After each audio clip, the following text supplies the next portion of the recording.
Maayong adlaw katawhan sa Dios sa Archdiocese sa Osamis. Sa ngalan sa tong talahoron nga Arsobispo, Archbishop Martin Sarmiento Humuwad, guban sa mga kahugpungan sa mga kaparian sa tibok lokal nga simbahan sa Osamis, kini inyong amigog higala, Father Mark Julius Samonte. Magahatod og pamalandong ninyo karong adlaw karon nga Huwebes, sulod sa Huwebes Santo sa Semana Santa. Ang ebanghelyo natong pagabasahon og pamalandungan karon atong pagakutluon sa ebanghelyo sumala ni San Juan.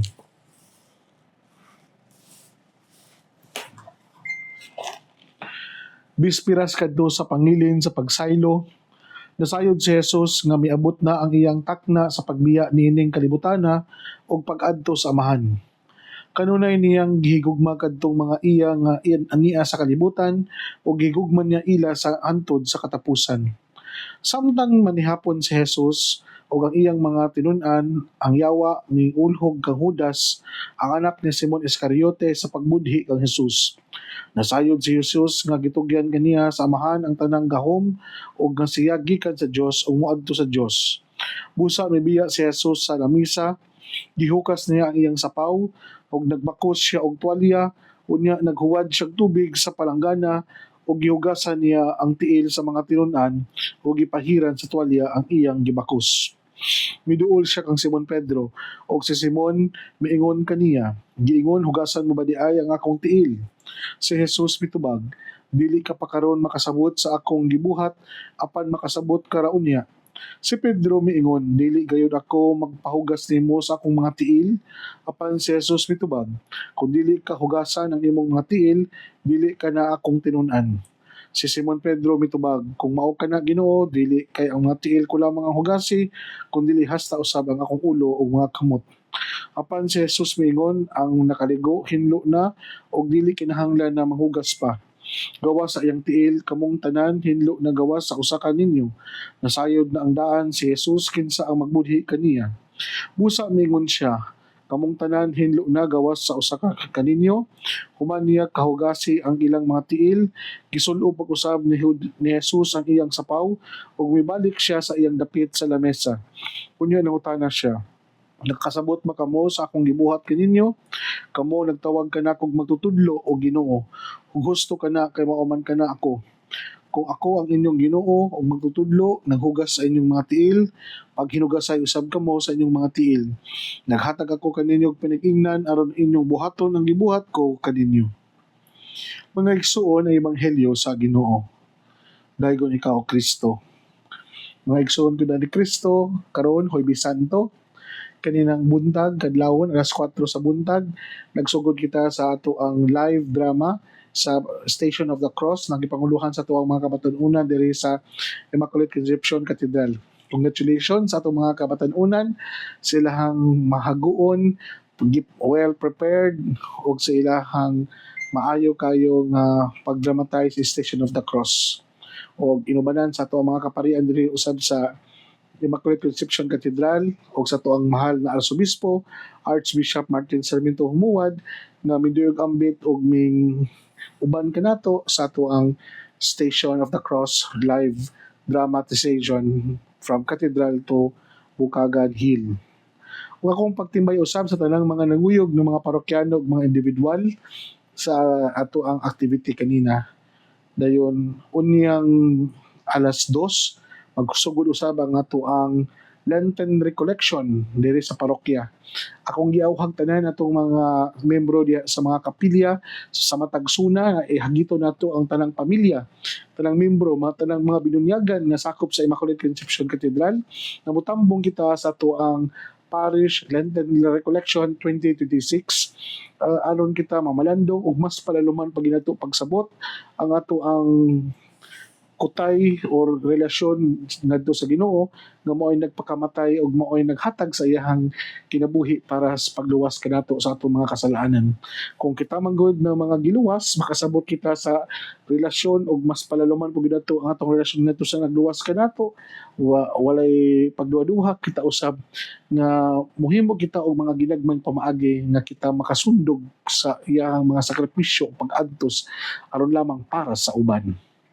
Akong pagtimbaya usab sa tanan natong mga kaparian nga midugambit sa ato ang Christmas ato miaging Martes sa successful kayo, bibo kayo ang mga tao nga kita na nakipagkumbati sa pagsugpo sa mga sala, nakipagkumbati kita sa demonyo. Kita jud naghiniusa kitang mga kaparian sa tibok lokal nga simbahan sa Osamis, dako kitong kadasig sa mga katawahan sa Dios nga bisan pa man di ay silahang pagkakakulangon ug pagkamakasasala na agyapoy Ginoo nga anda mo dawat ug mopasaylo kanila pinaagi sa pagpaminaw sa mga kaparian. Daghang salamat mga fathers sa ngalan sa ato ang parish rector Father Lanes Sereno. Kami magapasalamaton sa inyong pagtabang ug pagtimbaya sa pagpaminaw sa mga sala sa ato mga kaparokyano dire sa Immaculate Conception Cathedral. Daghang salamat kayo ninyong tanan. Ako pagtimbaya usab sa tanan natong mga higala o mga suki tigpaminaw o asa man mo karon hinaut paunta nga kabutagaan og kadasig og mayong panglawas ug kamunta makanunayon diya sa pagbinuotan o pagpakinabuhing balaan labi na ining panahon sa Semana Santa. Mga igsuon karon ang Huwebes Santo mas igiila ni siya as the preparation of the Last Supper or the washing of feet. So the institution of the Eucharist no ni Jesus pinagi diya sa katapusang panihapon usa ka pagpainumdum kanato nga si Jesus mismo ang naghugas sa mga tiil sa iyang mga tinun-an. Gihukas na iyang sapaw o nagsulob siya og bagong biste nga pang kanang usa ka para wala siya slave na to portray iyang pagkahugasan ng mga tiil sa iyang mga tinun-an. Na yung mga pipila ka mga tinun-an na naulaw, the feeling of unworthiness na ilang master ang Ginoo mo naghugas sa ilang mga tiil. Pero si Pedro mahingon pa siya, di ko magpahugas sa akong tiil. Paghingon si Jesus, kung di ka magpahugas, dili na ka na ko tinun-an. So, ayaw lang pahugas, hindi kong tiil. Jesus, papila na po na akong kamot, ang ako ang mga ulo. So, wala bitawag ganun si Pedro, no? Nga yung we'll always go beyond minimum yun niya ang paglantaw yun sa diha sa mga ebanghelyo. Sa wala pagidakop si Jesus, dahil po niya siya kuhan yun. Yung naging siya extra nga papil yun ba sa dialogue niya sa gospel narrative ni sa atong mabasahan, no? Pero ang punto lang ako maigsuon, kita focus and magnify about the institution of the Eucharist na mo'y gibili ni Jesus nanhi kanato diri sa kalibutan na mo'y gihandom nato kanunay diha sa Santos nga Misa. Mga igsuon, usa ka bililhong buhat na gibili ni Jesus kanato na we always remember, no? Mabitaw lang moingon kita sa pagbayaw nato sa pan og sa dugo sa the body and blood of Christ. Do this in remembrance of me. Do this and remembering me. Kana bitaw ang paghandom nato ni Jesus diya sa Santos nga Misa, dili lang usa ka paghandom kundi usa ka buhat nga mo'y nagpakabalaan natong mga tumutuo. Kay wala man dili man ni buhat sa tao, buhat man kini sa Ginoo nga ato ang remember, ato ang gihandom pagbalik. Mga igsoon kani nga buhat bitaw kung ato mosalig ganda sa tawhanon nato nga perspektibo. Lisod di kaya it's beyond metaphysical, it's beyond kaya bitawng what is normal nga ang simple og yanong ustiya mahimong lawas si Kristo ug ang simple og yanong bino mahimong dugo ni Kristo. Mao na nga atod ba sa philosophy ang iyahang accidents nagpabilin nga maora pero ang yang substance mo'y nausab. Ano naman, dili naman siya simple nga pan na lang, dili man siya simpleng bino naman, nahimo naman siya nga lawas o dugo ni Kristo. Na atong gikuha, ato ang gidawat diha sa every time we attend the Holy Mass, the Holy Eucharist. Mga igsuon, kung mao ka na, it is somehow that heaven is mingnaog diri sa yuta aron ang Ginoo makipaghimamat sa tao. No, grabe no, wala bitaw gidala sa Ginoo ang langit din sa yuta every time we celebrate the Holy Eucharist. because it is Jesus Christ Himself who is the offer. At the same time, He is the offertory in the Holy Eucharist. Mao na nga si Jesus diha sa pag-institute niya sa Holy Eucharist sa Last Supper, gipahinumduman ta niya nga dili nimo ni buhat ni sa amahan ug kita mga sinugo lamang niya. So as we remember and recall the immensity of God's love and mercy to us nga mga makasasala, inaapunta nga kitang mga makasasala, we are also merciful to others. We give an extreme tolerance and understanding to the faults and mistakes and lapses of others.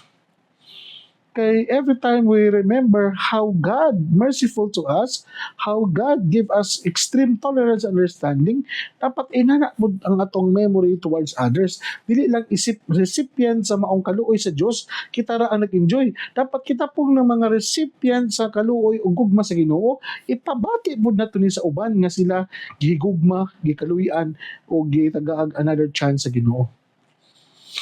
Mga igsuon, ikaduhang punto ang paghubo ni Jesus sa iyang suot, sa iyang sapaw aron lamang maghugas siya og tiil sa iyang mga tinunan. Usa ka witnessing nga ang pagpangalagad di ay dili dining kaning pagpangalagad nga maoy kana bitaw makapahatag nato garbo, kundi if you are a true servant of God, you will humble yourself and you are ready to take off your clothes in order to serve others.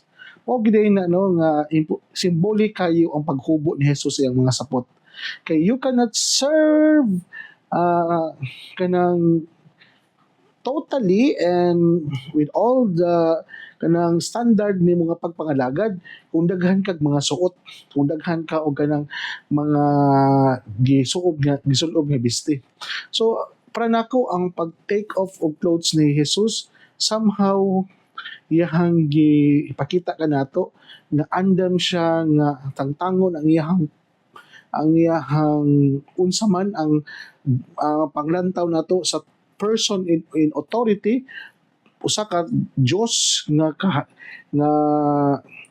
angay alagaran kundi usa siya ka Dios nga siya mo'y andam nga moalagad noon siyang katawhan.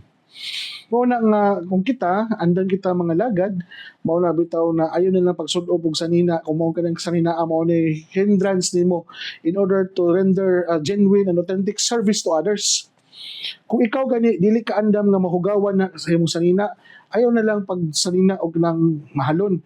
Dili ko moadto dadto kay basig mamansahan, di ko moadto dadto basig mahugawan kay lapok kanang kuan daghang mga buling ana mao na kanang pag-take off na to sa tuang mga sanina, then ihang gisulob dayon to ang usang sulob sa usa ka sulugoon.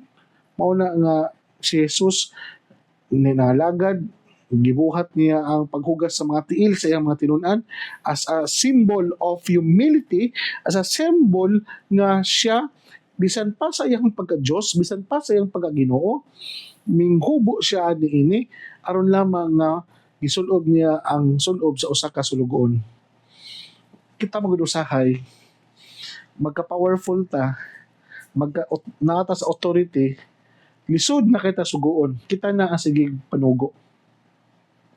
The more we are powerful we are, the more we are in person in authority, the more we witness ourselves of availability and rendering service genuinely and authenticity to other people.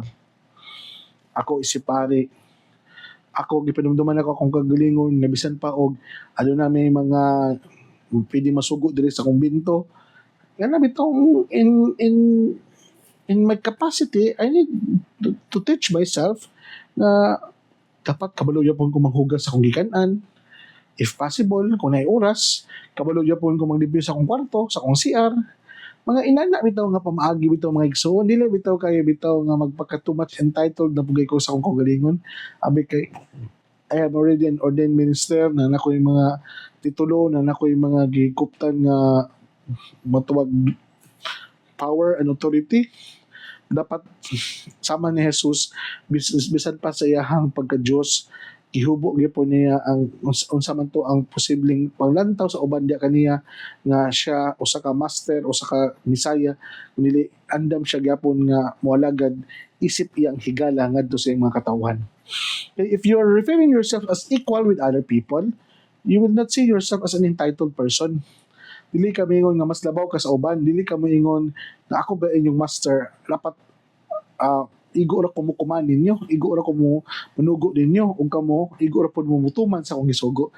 Prosesos nagpahindom ka nato na sama sa iyang lingon sa katapusan sa ebanghelyo, kay kamo gihugasan man ako, kamo usab ng mga gihugasan ako, isip ako mga tinun-an pag hinugasay kamo ngadto sa uban. So to pa di ay si Kristo mismo ang nagsugo o naghatag na to og perfect model and kanang palig-ingnan kung unsa tong angay nga rule diri sa kalibutan, but to give our authentic and genuine service to other people. Dili ba nilalim mga igsoon? Kaya nga naman, the more ka nga daghan ka o kanang naa kay authority and power, the more biya ka nga dili na noon ka makahimo og mga serbisyo sa usa ka sulugoon. Kaya nga naman, dili nila patrabaon, ayaw ana kay dili na bagay nimo. Master ka, or you are a person in authority. Ang para nimo dapat mora na. Ang ubang tao magud pud mismo mo mubutang nimo sa pedestal, ug ikaw pod na anad ka sa you are in the pedestal, ug mo pa usahay nga makalimot ka ug maadto ka sa laing lugar, dili pud ka mabutang sa pedestal, o yun man nga mangluod ka. Mawad ka gana, mo nila idea. Mao na nga ang pagpangalagad gyud ay ang pagkamapabsanon, ang pagkasulugon, dili gyud nato na iwala sa to mindset nga no matter what kinsa ug unsa ko, all of us are servant of God. Mga sulugoon na gyud tanan sa Ginoo. Og isip sulugoon sa Ginoo anytime, any moment nga kita pagasugoon niya na moalagad ta ngadto sa uban, sa dili lang uban na katong uban ha, bisan pagkatong uban nga mas ubos pa kanato sa estado diri sa kalibutan. O kana nindot kay pinumdum nato mga igsoon nga we are always ready and we are always kanang available in rendering service to other people. Hindi ta mingon mas tabaw ko nimo, mas na ako'y authority nimo, dapat ikaw may mga lagad nako. No, karitong pag-adto na to sa atong mga igsoong masakiton, pagbisita na to nila, and it's a simple gesture of humility and love and kindness, and kanang pagpakita nato nga bisan pa sa ilahang pagkaubos aduna di pari nga andam nga muduaw kanila in persona Christi, no, for kita bitaw nahimong person sa persona ni Kristo pinaagi sa pag-adto nato ani mga igsoon natong mga nangailangan kanato, bisan pa silang pagkawadon, bisan pa silang pagkaluya, bisan pa silang mga sakit, aduna gyapon day pari nga makipagstorya kanila o maminaw kanila o labi na nga moampo kanila o mudala kanila padulong ngadto sa Ginoo. Pinagi diya sa pagampo ug pagdihog. Kung igsoon kani nga buhat dili na siya basta-basta. It is an act of service na without counting the cost. It is an act of service nga makaingon ka nga dili lalim, kapoy, budlay, pero kung you learn to embrace and love this act without questioning what is usay makuha nimo, it gives you an inner peace and consolation nga mahimo kang itong the authenticity of happiness and consolation of itong contentment. Nindot kay siya nga dili ka baryan usapi mga igsoon. Ano na kayo mag-happiness o contentment? Happiness, besides, you give service nga walay bayad, nga walay gi-expect nimo na in return. Mga naman kayong kag-contentment tungod kay wala lang kayo naghimo og serbisyo nga free, kundi klaro bitaw kayo nga walay lahing pwedeng makabuhat niini, bisan pa og kapoy baklay, bisan pa og ganang hassle usahay, pero nakasayod ka gibuhat nimo ni siya nga because ikaw usa ka inordinahan, walay lahing makabuhat niini. Mao na nga buhat gyud nimo kung unsa ang gitaha sa Ginoo nimo. Bisan pa mag-usahay nga ang imong una nimong kalaban, ang imong kagalingon, imong pagkatapulan, ang imong kwintador, mao na then you learn to fight against it. Pindot kayo ang pagbati ana kay human ka nga na nakipagkumbati sa imong mga batasan nga pagkatapulan, kanang hasol kayo bitaw nana ang extra mile na buhat, you feel the inner peace and happiness and contentment within you that no words can explain. Di siya kayang i-explain or matukib sa usa ka pulong lamang. Mauna nga nindot kini siya nga kasi natian natong tanan no isip mga adrenalinahan nga to give our extra mile in rendering service to other people, especially the sick, the least, the lost, the last, and the marginalized people. Mga igsuon, akong pagtimbay usab sa tuang mga sponsors diya sa San Mateo Rizal, diya si Tita Barrera and family, sa Baduag Kahandig family, o sa atuang mga igsuon diya nga naminaw, kung asaman mo karon diya sa Mercury and Katadman Manabay and sa GP Rizal Branch diri sa tapad sa Katedral na Mercury. Sa tanan natong mga amigo higala nga naminaw karon, daghang salamat ug God bless kanyang tanan. Ug sa akong mama usab nga naminaw karon, si Mama Carmencita sa Monte, sa akong mga igsoon at ate na ug kuya, daghang salamat sa iyong pagsuporta o pagmahal ug pag-ampo kanako. Mga igsoon din nagkukutob ayo ka magkalimot na ang pulong sa Dios ang gayud nga paningkamutan, pamalandungan ug atong pamation aron kini atong mapuy-an. Wala lang tao nga naningkamot pagpuyo sa pulong ni Jesus, sama siya sa usa ka kahoy nga gitanom daplin sa sapa, kansang ang dahon dili gayud malaya, kay ang timpo sa tingbunga mohatag siya maayong mga bunga. Ug hinaot po unta na kining tanan natong nadungog og gipamanandungan, makahatag kanato sa pagkinabuhi nga balaan, ug mao'y magdala kanato sa tuong gitinguha og padulngan ang gingharian sa langit nga gipangandoy sa matag binunyagan.